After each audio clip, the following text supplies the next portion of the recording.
So there's this thing that happens when we're working on cruising. We'll go to a bar and we'll have this amazing interview with someone that we fully expect to be a big part of the episode, and then the story takes a different turn and they don't actually make it in. I feel like I maybe say that at the beginning of every bonus episode, but it never crossed our mind that this week's interview wouldn't make it into our sports bra episode.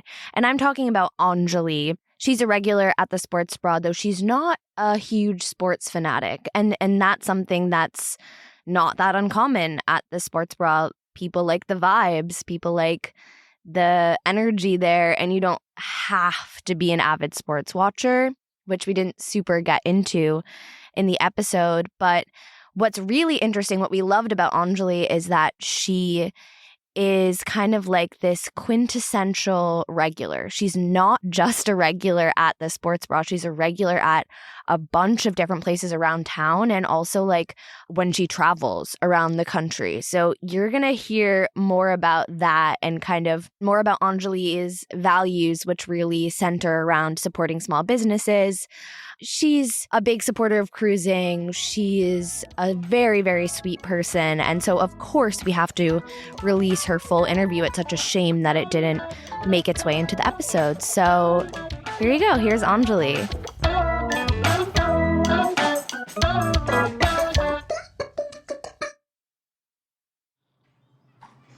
I networked through so many other establishments in Portland and stumbled upon Jenny, the owner, and quickly became a regular. And now it's one of my favorite spots. And I could say so much more. We'll get it out of you. Okay. Yeah, so are sports important to you? No.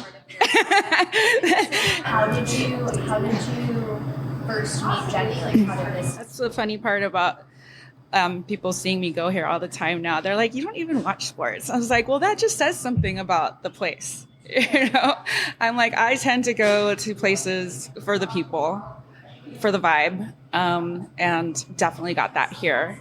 I met Jenny through another business owner of a woman-owned business, and I was enamored by all these strong women opening amazing businesses that I wanted to be at and support and meet everybody that went there.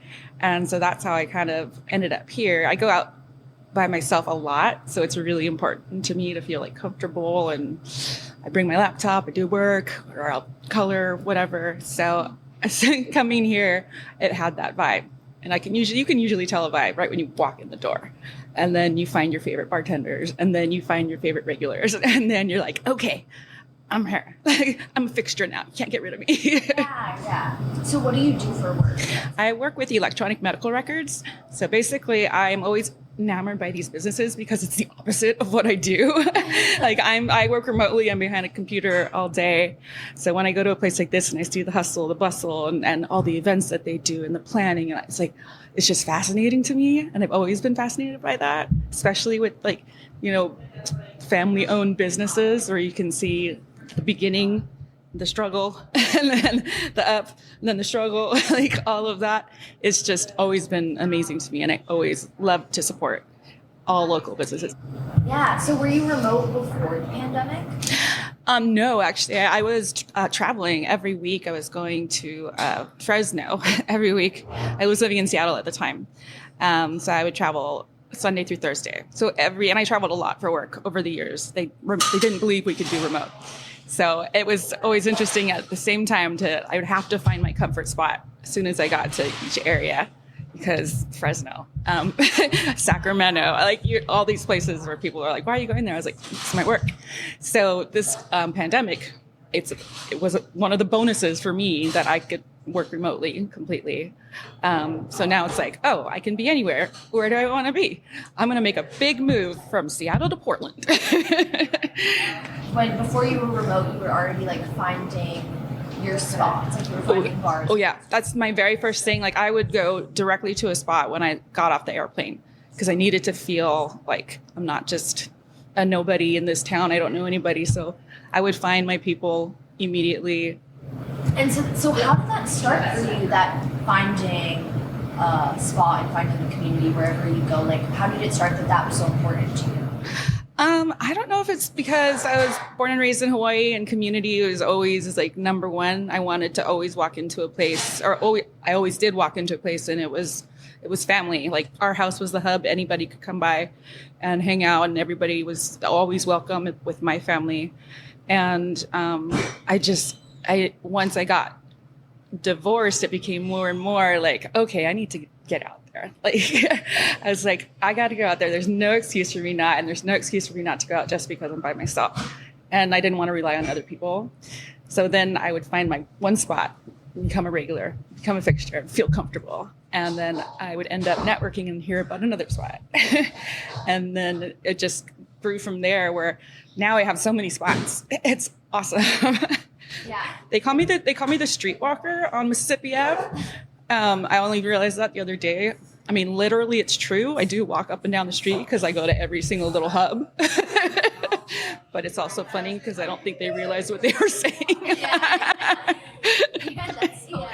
I said I spend a lot more money than I make being a streetwalker. Let's just say that. So when did you move from Hawaii? From Hawaii, I moved about 10 years ago. And I was the traveling consultant, all these different places I mentioned, and then settled in Seattle for 6 years, and then moved here just about a year ago. So I always knew I wanted to get out of the island space, explore a lot more, and I never felt confident enough to do it on my own. So when I got married, it just created another avenue to be like, okay, I have a support system, and then I could get a really good job traveling. Okay, we got that covered. I was like, why not? So that's how it happened, and that's where we are today, and I'm so glad. So becoming a regular, like, places, was that the first time you started doing that? Was that when you left Hawaii? That was when you... No, I definitely always had my regular spots. I'm a creature of habit. I like my routine. I like to know that I can walk into a place and, it doesn't matter who, I don't have to call anybody. I'm like, somebody's going to be there. So I've always been someone who needed a regular spot. In Hawaii, I had my karaoke bars, and, it was just a regular thing. So it didn't really even have to do with me going out by myself so much. It just ingrained it more when I started going out by myself more. But I always had to have my spots. And I'd be like, somebody would be like, oh, let's go over here. I was like, oh, I don't know anybody there. It's so funny. I can't even imagine that. Like, only going to places where I know, where I'm like a regular. Like, I'm literally not a regular anymore. I couldn't even imagine. Right. What do you look for in a space? I definitely need a bar top, which, the pandemic was annoying in that sense. I feel so awkward, like, sitting by myself in a corner.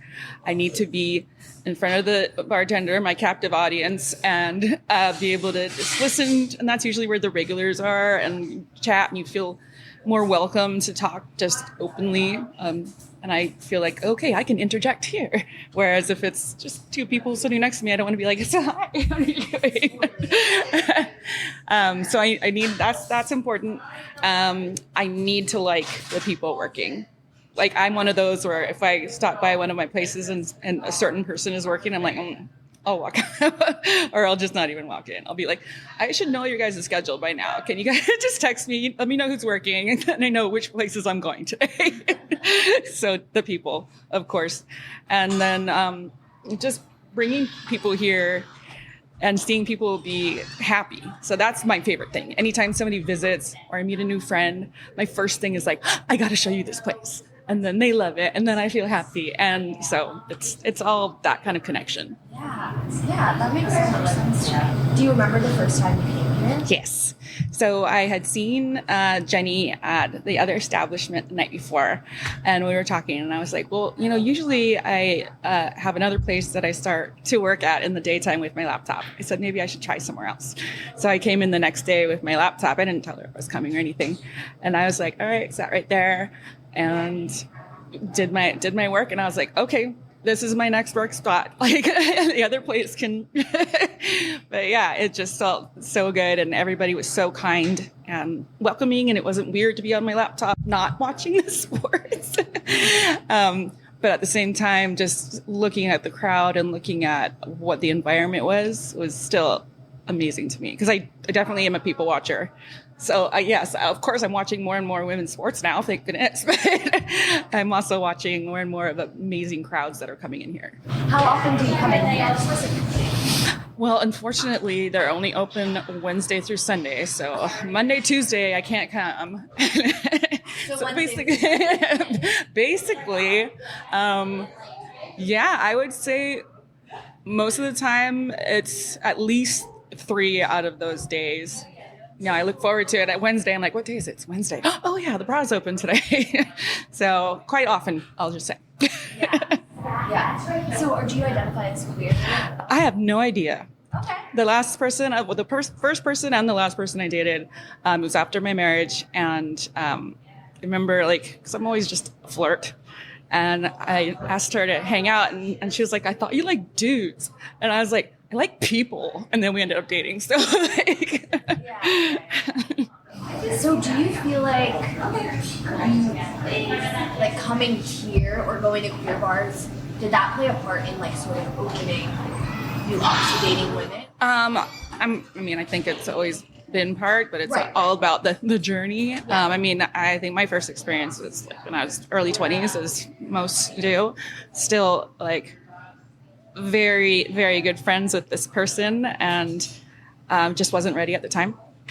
And moving to Portland, it was like creating a new identity almost, place that I moved to without a husband, because in Seattle it was like, oh, I'm married, we got my first adult apartment, and we're doing all the husbandy wifey stuff.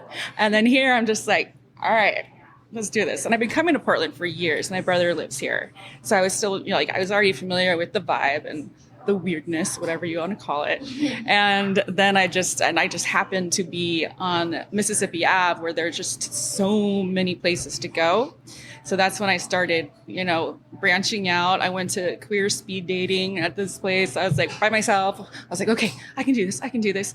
And then I found out that the regular at one of my bars on Mississippi owns another queer bar. So I ended up going there. They have dyke night every Sunday.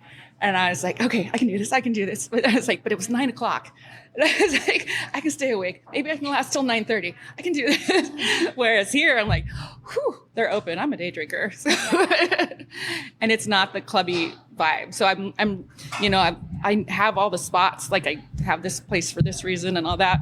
But this is the chill queer bar for me anyway. It's for a family. Yeah, exactly. It's not the clubby scene where meat market kind of deal. And that's the other part. When I first found out they allowed kids, I was like, really, Jenny? I don't want to go to a bar that allows kids. And then when I heard her interview, and she's like, well, I wanted kids to be able to know that it's awesome that women's sports are playing. I was like, okay, fine. You made a good point. How would you describe Jenny? Oh my goodness. You can't see my face, but just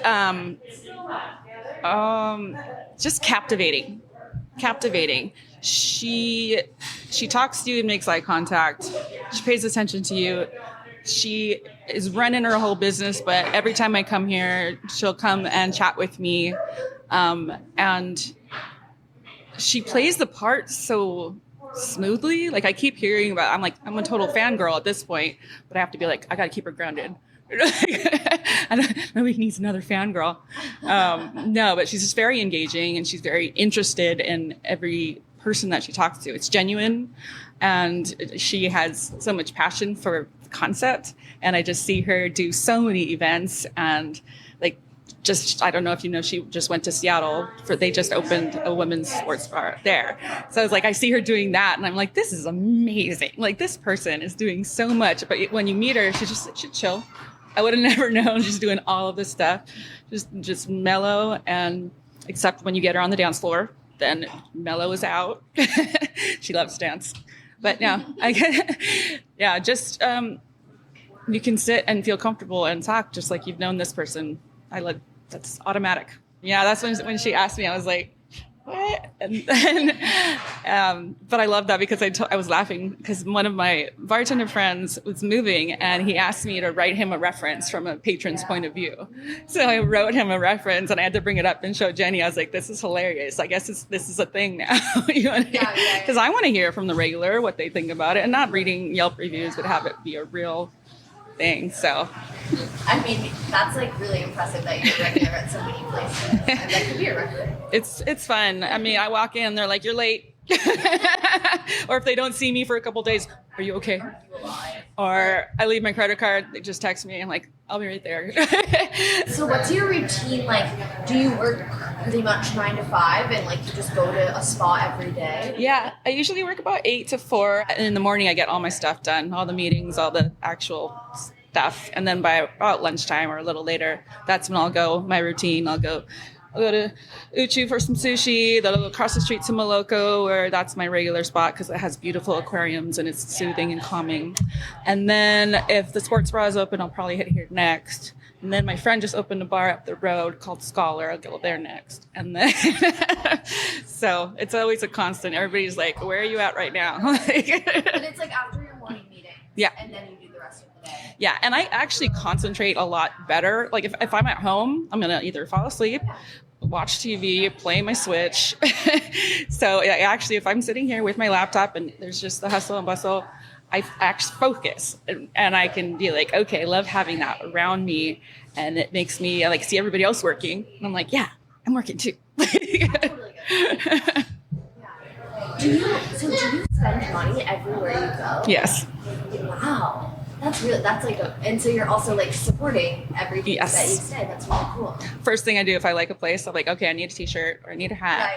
Right. They call me a walking billboard because like, which shirt are you wearing today? I was like, well, I don't know. Luster beanie and sports bra shirt and my Pilot House distillery hoodie. Okay, I'm good. That's why I have to support. Like if I know a place has a local musician playing, I'm like, not only am I supporting the local business, but I'm supporting the local artist. So it's all together. Don't ask me about my bank account. I mean, it's going to a good place, obviously. Oh yeah, I'm keeping it in the community for sure. Yeah.